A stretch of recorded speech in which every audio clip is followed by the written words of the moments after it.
FCN news studio से मैं हूं यासीन। ये थी आज की हेडलाइंस और मैं हूं मोहम्मद शफीक अब्बासी।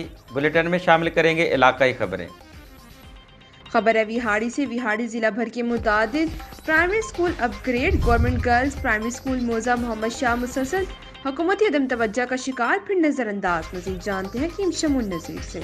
जी बिल्कुल, हुकूमत पंजाब की तरफ से हालिया दिनों में ज़िला भर से मुतअद्दिद प्राइमरी स्कूलों को अपग्रेड करके मिडिल स्कूल का दर्जा दिया गया है, मगर तरक्की के इस दौर में भी विहाड़ी शहर से 25 किलोमीटर और मेलसी शहर से 20 किलोमीटर के फासले पर दो शहरों के दरमियान वाक़या तहसील मेलसी के नवाही इलाके मौजा मोहम्मद शाह में 1985 में कायम होने वाला गर्ल्स प्राइमरी स्कूल 38 साल गुजरने के बावजूद भी अपग्रेड न हो सका। तकरीबन 15 से 20 हज़ार की आबादी पर मुश्तमिल इस गाँव की बच्चियों के लिए आला तलीम का असूल एक ख्वाब बनकर रह गया है। अहले इलाका ने वज़ीर आला पंजाब मरियम नवाज शरीफ, वज़ीर तलीम राना सिकंदर हयात ने अपने हलके के MPA Naeem Akhtar Baba, commissioner Multan division Maryam Khan, deputy commissioner Vehari Syed Asad Hussain Shah से मुतालबा किया है कि हमारे गांव के गर्ल्स प्राइमरी स्कूल को मिडिल स्कूल का दर्जा दिया जाए ताकि हमारी बच्चियां अपनी तालीम जारी रख सकें।